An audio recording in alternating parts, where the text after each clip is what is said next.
Assalamualaikum warahmatullahi wabarakatuh. Perkenalkan, nama saya Fathur Rozi. Di sini saya akan menjelaskan sedikit tentang jurnal yang ditulis oleh Johann Sarr yang berjudul John Locke, The Construction of Knowledge in the Perspective of Philosophy, yaitu tentang pemikiran John Locke, konstruksi pengetahuan dalam perspektif filsafat. Epistemologi merupakan salah satu trikotomi dalam filsafat, yang mana dalam epistemologi membawa atau mengangkat dua tema, dua aliran utama di dalamnya.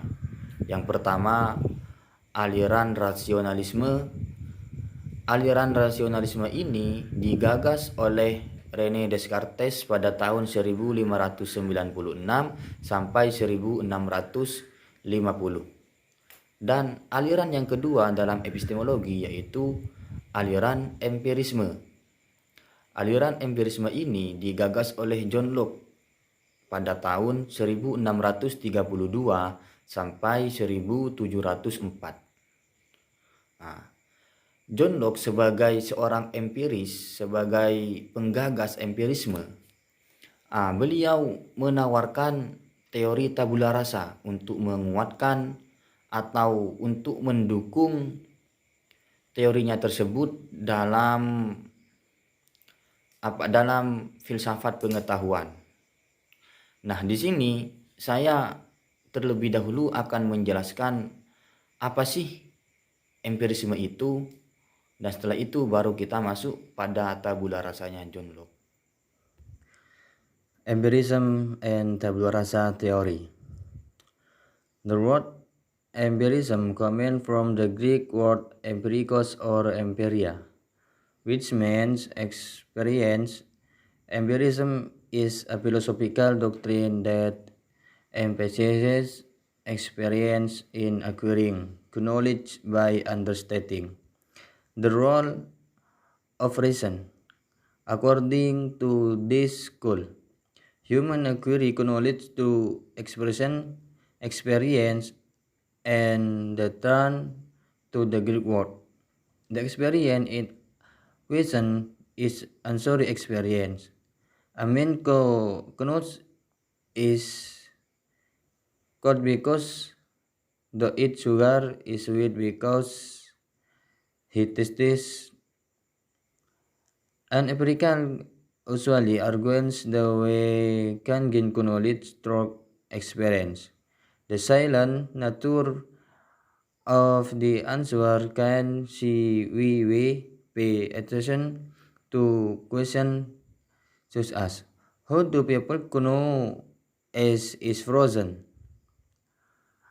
How are so to be? Because I see it the sea. Or because a sin says it the way. In this way, two kind of element can be distinction, the knowing element and the know element.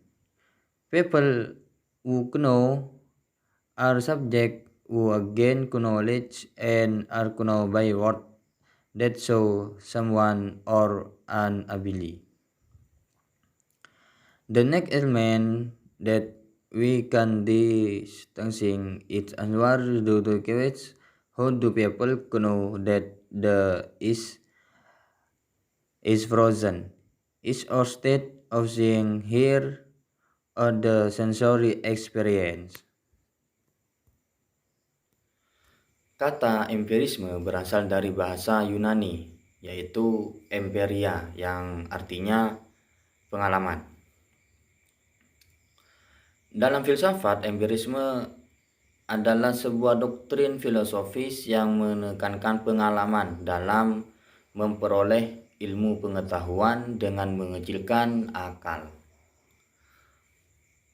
Pengalaman yang dimaksud adalah pengalaman yang didapat oleh panca indrawi, yang diperoleh dengan indera kita, indera yang ada pada diri manusia, yaitu seperti mata, hidung, telinga, dan lain sebagainya. Contoh sederhananya seperti ini. Misalnya ada sebuah pertanyaan. Bagaimana kamu mengetahui bahwa es itu beku? Jawabannya adalah karena saya melihat seperti itu.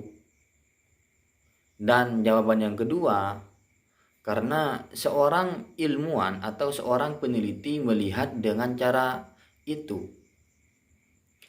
Dari dua jawaban ini terdapat dua elemen atau dua cara, dua pandangan. Yang mana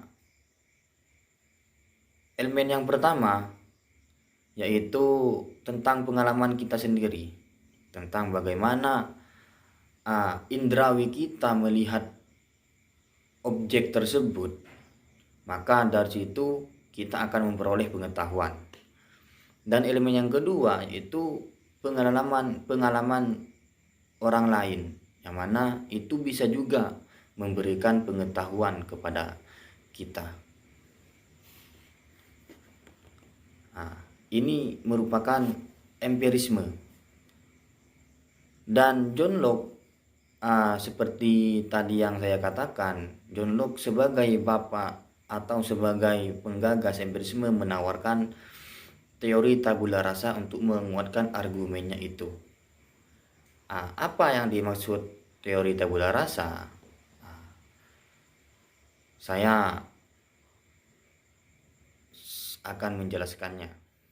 Look but forward the theory of tabula rasa, which lacks in the main table of Sanders. The point is that man is entirely empty of knowledge. Then its knowledge fills the empty souls. Then her knowledge at first sense capture is simple. It becomes complete, the meaningful and meaningful. Knowledge is concept of time.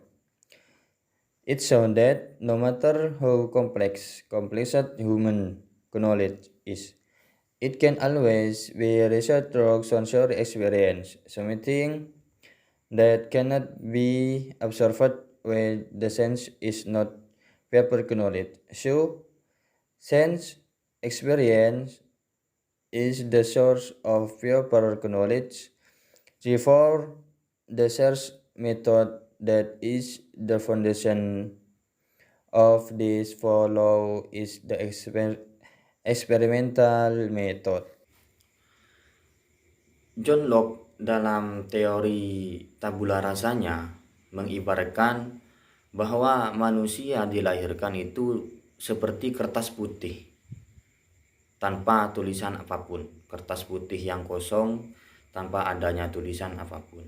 Nah, manusia seperti itu, manusia dilahirkan dalam keadaan kosong, dalam keadaan jiwa yang kosong, tidak memiliki pengetahuan, tidak tahu bagaimana, dan tidak mempunyai pikiran lah intinya.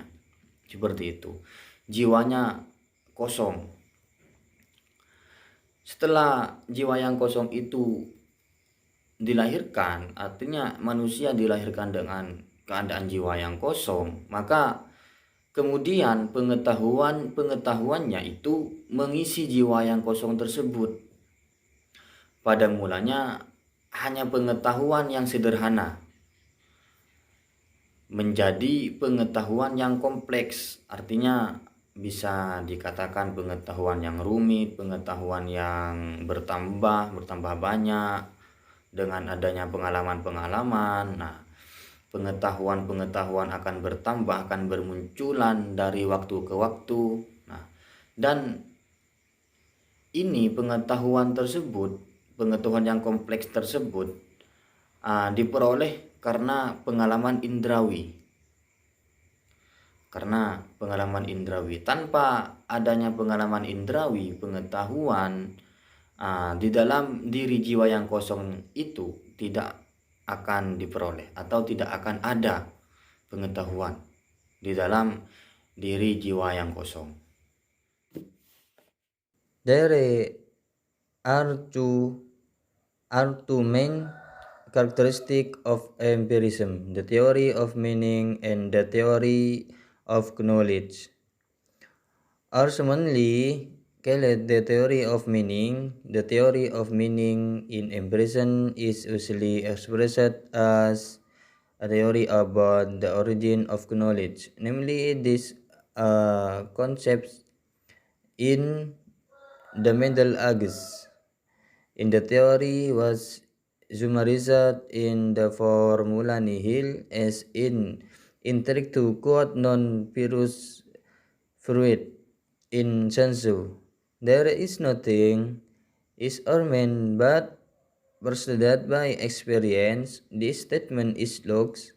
This is in his book An Essay Concerning Human Understanding, which issued when he opposed his teaching of innate ideas to realities. The soul man when a person is born is empathy, like a white paper or tabula rasa, which has no between written on it, and every idea it acquires must come the rock experience. What is meant by experience here is a sensory experience in the word the knowledge common war from the observation we make of sources which mean unlock intercepts. The second theory is the theory of knowledge. According to realists, there are some general truths such a variation must have a cause, the basic of mathematics, and some basic ethical principles. And thus truth are true by the most known as a priori truths obtained from rational institution. Empirism rejects the assumption there is no rational intuition. All the truths real are obtained through observation. So there are a posteriori truths. In his work Essay Concerning Human Understanding, Luke Westwerton that all knowledge common for experience. It means that there is no in there or something about something experience. There is no driving is the by Plato in the word Locke reject the idea, including when Descartes struck clear and the distinctive idea.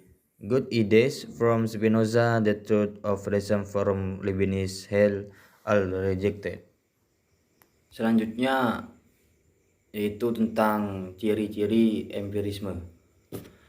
Yang mana ciri-ciri empirisme itu ada dua, yaitu tentang teori makna dan teori pengetahuan. Yang pertama, teori makna adalah yang membahas tentang asal-usul pengetahuan atau asal-usul sebuah ide atau konsep. Yang kedua yaitu teori pengetahuan, yang mana teori pengetahuan ini membahas tentang kebenaran. Kebenaran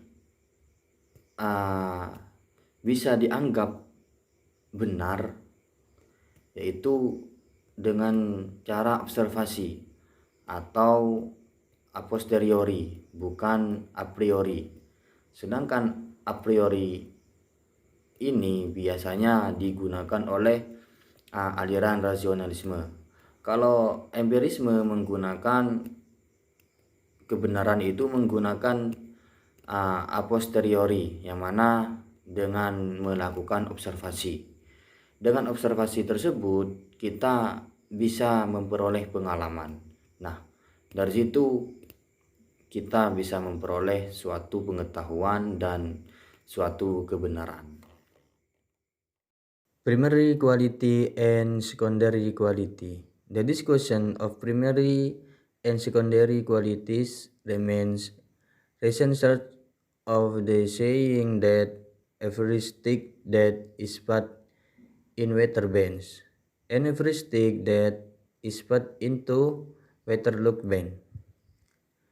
Is the object perceived by the sense the same as that which is in the object? Is with the sense perceives objective. Wait, what about the impression we experience? Or is that stick that according to look when we look at the object, we perceive some qualities of that object. He then classified the quality into the first is the primary quality, namely the qualities possessed by the object, including its size and weight. For look, this primary quality will remain. However, minus it the second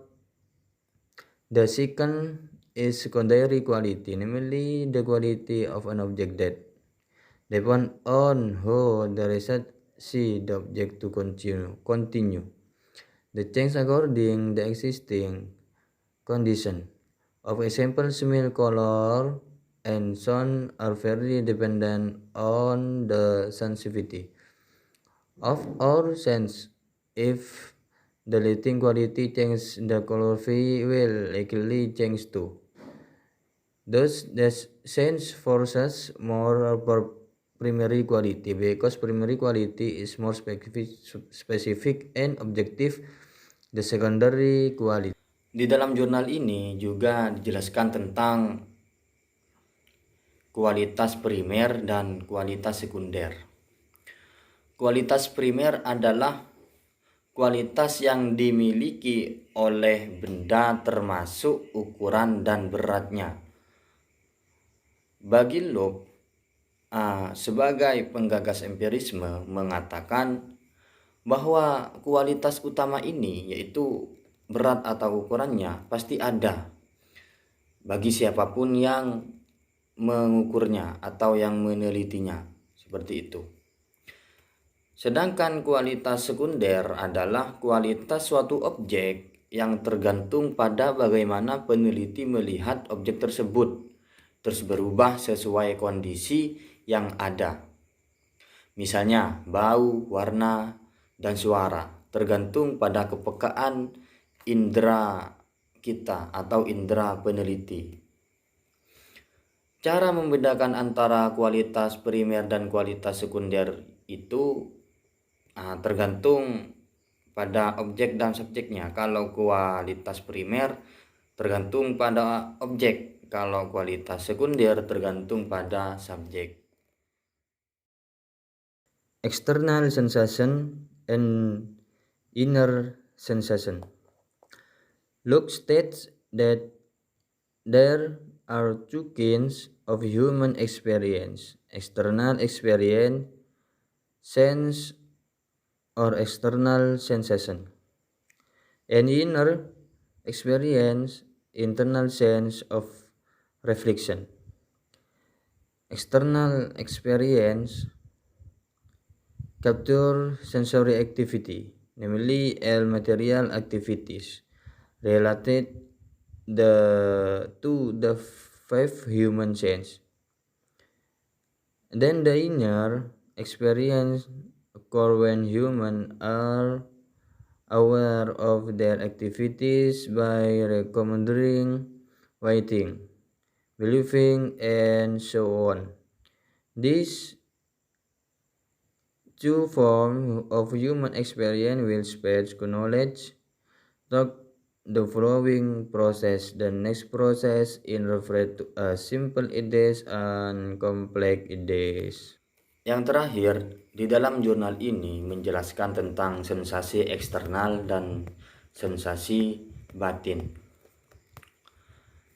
Sensasi eksternal dan sensasi batin ini merupakan paduan dari pengalaman.